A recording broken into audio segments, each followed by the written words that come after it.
मित्रांनो, आपण एखादा व्यवसाय सुरू करतो तसेच जीवनात आपल्याला अनेक क्षेत्रात अपयशाला सामोरे जावं लागतं. तसं व्यवसायात सुद्धा असतं. या अपयशाला आपल्यापासून दूर कसं ठेवता येईल व यशस्वी व्यवसाय कसा करता येईल याचा विचार या पुस्तकात या व्हिडिओत केलेला आहे. या पुस्तकाच्या सुरुवातीलाच लेखकाने म्हटले आहे, हे पुस्तक कोणत्याही शैक्षणिक सिद्धांतावर आधारित नाही. तर कोणते पुस्तक आहे? Rework, Jason Fried, David Heinemeier Hansson यांनी लिहिलेलं हे पुस्तक हे आमच्या स्वतःच्या अनुभवावर आधारित आहे. आम्ही गेल्या 10 वर्षाहून अधिक काळ व्यवसायात आहोत.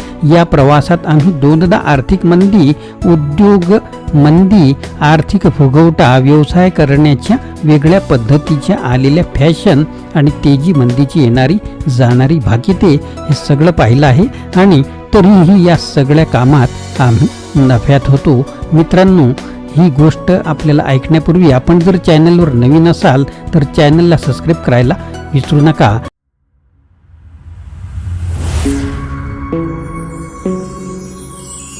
नमस्कार मित्रांनो, माझे नाव आनंद आहे आणि मराठी आनंद यूट्यूब चॅनलमध्ये आपणा सर्वांचे स्वागत आहे. आपण व्यवसायातल्या एका गोष्टीचा स्वतंत्रपणे विचार करूया. असे व्यवसाय सुरू करताना आपण आपल्या पारंपरिक पद्धती सोडून द्यायला हव्यात. आपण कंपनी कशी सुरू करायची, त्याची मॅनेजमेंट कशी करायची हे या व्हिडिओतून, या पुस्तकाच्या माध्यमातून आपण शिकणार आहोत. ज्यांनी कधी स्वतःचा व्यवसाय सुरू करायचं स्वप्न पाहिलं नव्हतं अशा आणि ज्यांचा व्यवसाय उत्तम सुरू आहे अशा लोकांसाठी हे पुस्तक, हा व्हिडिओ मी बनवलेला आहे. लेखक द्वय असे म्हणतात की तुम्हाला व्यवसाय करण्यासाठी 80 ते 100 तास आठवड्याला राबण्याची गरज नाही. 10 ते 40 तास काम करूनही तुम्ही व्यवसाय सुरू करू शकता. तुमच्या आयुष्यात जो पैसा तुम्ही कमावलेला आहे तो त्या व्यवसायात घालण्याची सुरुवातीला गरज नाही. तुम्ही तुमची स्वतःची नोकरी करत एखादा व्यवसाय सुरू केला तर तुम्हाला त्यातून पैसे मिळत राहतील. तुम्हाला ऑफिस थाटायची गरज नाही. तुम्ही घर बसल्या तुमचा व्यवसाय करू शकता. जीवनात अपेक्षित यश मिळवण्यासाठी काम करण्याची पद्धत बदलण्याची आवश्यकता आहे. तर मित्रांनो, एक मुद्दा आपलं आयुष्य बदलवणारा आहे. तर एक मुद्दा जरूर ऐका. पहिला मुद्दा आहे की खऱ्या जगाकडे दुर्लक्ष करा. जगात असणारी लोक हे निराशावादी आणि हताश असतात. त्यांना असं वाटत असतं की नव्या कल्पना यशस्वी होण्यासाठी नसतात. तुम्ही महत्वाकांक्षी व आशावादी असाल तर ते तुम्हाला तुम्ही कसे चुकीचे आहात हे सांगण्याचा प्रयत्न करतील. त्यावर विश्वास ठेवू नका, त्यांच्याकडे दुर्लक्ष करा. दुसरा मुद्दा, योजना म्हणजे अंदाजच. आपण यशस्वी होण्यासाठी काही अंदाज बांधत असतो. अशा योजना फार मोठ्या असतात. अशा मोठ्या योजना आखू नका. या वर्षी तुम्ही काय करणार आहात हे ठरवू नका. या आठवड्यात तुम्ही काय करणार आहात तेवढंच ठरवा. पुढचा मुद्दा आहे की वर्क होलिझम. काही लोकांना रात्रंदिवस काम करण्याची सवय असते. अशी वर्क होलिक असण्याची सवय बिनकामाची नाही तर मूर्खपणाची आहे. तुम्ही अति काम केल्यामुळे तुम्हाला फार कामाची काळजी आहे व तुम्ही निर्मितीक्षम आहात असा त्याचा अर्थ होत नाही. याचा एवढाच अर्थ होतो की तुम्ही जास्त काम करता. फार वेळ काम करत बसल्यामुळे ते अनेक समस्या निर्माण करून ठेवतात. ते फक्त आपण काम किती करत आहोत याचा दिखावा करतात. वर्क होलिक्स हे काही हिरो नाहीत. खरा हिरो तर आपले काम पूर्ण करून केव्हाच घरी गेलेला असतो. काहीतरी करायला सुरुवात करा. जोपर्यंत तुम्ही काही निर्माण करत नाही तोपर्यंत तुमची कल्पना ही फक्त कल्पनाच असते. अशा कल्पना समाजातील व्यक्तींकडे भरपूर असतात. तुम्ही एखाद्या क्षेत्रात नवीन असता तेव्हा तुम्ही काहीतरी करणे गरजेचं असतं, कारण सुरुवात करणं हेच सर्वात महत्त्वाचं असतं. तुम्ही तुमची कल्पना कशी व किती चांगल्या प्रकारे अंमलात आणता याला महत्त्व आहे. सुरुवातीला खूप खोलात जाऊ नका. तुम्ही तुमची कल्पना योजना अंमलात आणा. ती अंमलात आणताना तपशिलात खूप जाऊ नका. तपशिलात जर गेलात तर तुम्ही त्यातच गुरफटून जाल व तुमची जी योजना आहे ती बारगळेल.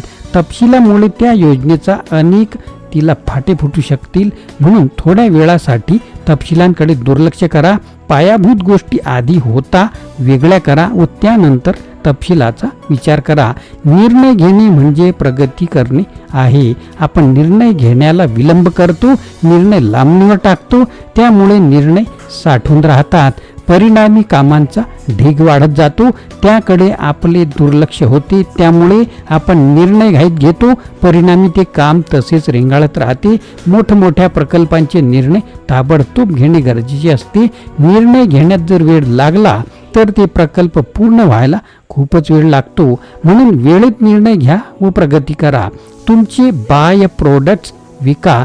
जेव्हा तुम्ही काही गोष्टींची निर्मिती करता, त्या उत्पादनाबरोबरच तुम्ही इतर गोष्टी तयार करत असता, त्याला बाय प्रोडक्ट असं म्हणतात. तज्ज्ञ आणि हुशार कल्पक व्यावसायिक हे बाय प्रोडक्ट ओळखतात आणि ते विकतात. त्यातून ते संधी शोधतात. उदाहरणार्थ लाकडाच्या उद्योगात लाकडाचा भुसा, लाकडाचे तुकडे हे भागही विकले जातात. त्यातून भरपूर नफा मिळवता येतो. तुमच्याकडेही विकण्यासारखं असं काहीतरी असू शकेल, त्याचा तुम्ही कधी विचार केला नसेल. तुमचे उत्पादन आता बाहेर काढा. तुम्ही ज्या प्रोडक्ट्सचे उत्पादन केले आहे ते लगेचच मार्केटमध्ये आणा. तुम्ही उत्पादन करताना काही गोष्टी राहू शकतात. राहिलेल्या गोष्टींसाठी तुमचं उत्पादन बाजारात आणायला वेळ लावू नका. थोडंसं राहिलं म्हणून सगळं थांबून ठेवू नका. ते ताबडतोब बाजारात आणा. काही त्रुटी राहिल्या असतील तर त्या तुम्ही नंतरही उत्तम प्रकारे दुरुस्त करू शकता.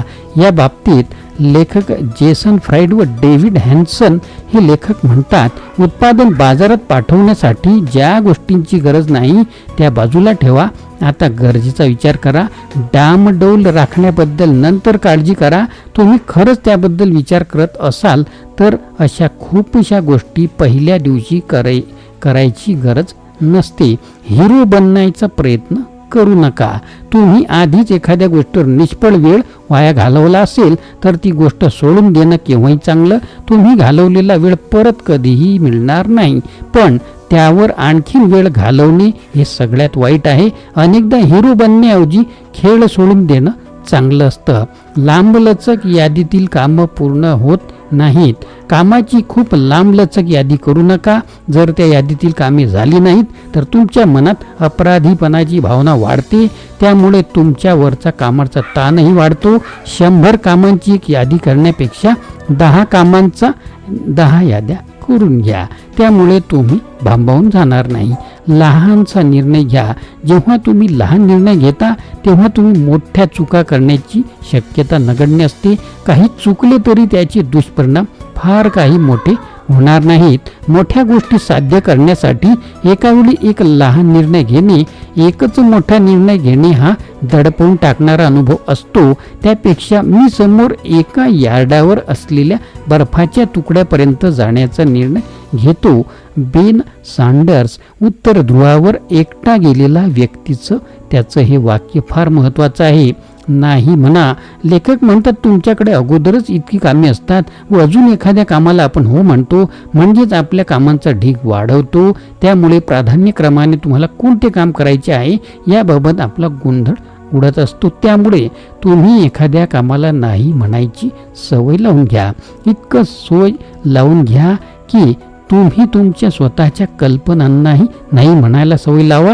तुम्ही हो म्हटल्यामुळे तुम्हाला कित्येक वेळेला पश्चाताप होतो. आपल्याला पश्चाताप व्हायचा नसेल तर नाही म्हणा. नाही म्हटल्यामुळे जास्त काळासाठी येणाऱ्या पश्चातापापेक्षा थोड्या काळासाठी येणाऱ्या अवस्थेवर मात करता येते. एका रात्रीतून प्रसिद्धी मागची भ्रामकता. तुम्ही अचानक श्रीमंत आणि प्रसिद्ध व्यक्ती होणार नाही आहात, पण आपली अपेक्षा मात्र तशीच असते. ज्या प्रसिद्ध व्यक्ती आहेत त्यांच्या जीवनात जरा डोकावून पहा. तुम्हाला असं दिसून येईल की त्या पदापर्यंत पोहोचण्यासाठी त्यांनी कठोर मेहनत कित्येक वर्षे केलेली असते. त्यामुळे एका रात्रीतून प्रसिद्ध होण्याचं स्वप्न पहा, पण आपली प्रगती हळूहळूच होणार आहे हे लक्षात ठेवा. औपचारिक शिक्षण विसरून जा. लेखक म्हणतात औपचारिक शिक्षणात खूप वेळ वाया घालू नका. तुमची जे कॉलेजचे शिक्षण घेऊन तुम्ही बाहेर पडाल तेव्हा तुम्हाला तुम्ही शिकलेल्या गोष्टी विसरायला लागतील. शाळेत अशी अनेक कौशल्य शिकवली जातात जी शाळेच्या बाहेर काहीही उपयोगाची नसतात. मित्रांनो, हा व्हिडिओ आपल्याला कसा वाटला नक्कीच कमेंट बॉक्समध्ये कळवा. आणि आपण जर चॅनलवर नवीन असाल तर न विसरता न चुकता चॅनलला सबस्क्राईब करायला विसरू नका, कारण तुम्हाला तुम्हाला नेहमीच मोटिवेट राहायचं आहे आणि अपडेट राहायचं आहे. या चॅनलवर तुम्हाला मिळत राहतील. मित्रांनो, आपल्याला व्हिडिओ आवडल्यास लाईक करा, शेअर करा, सबस्क्राईब करा.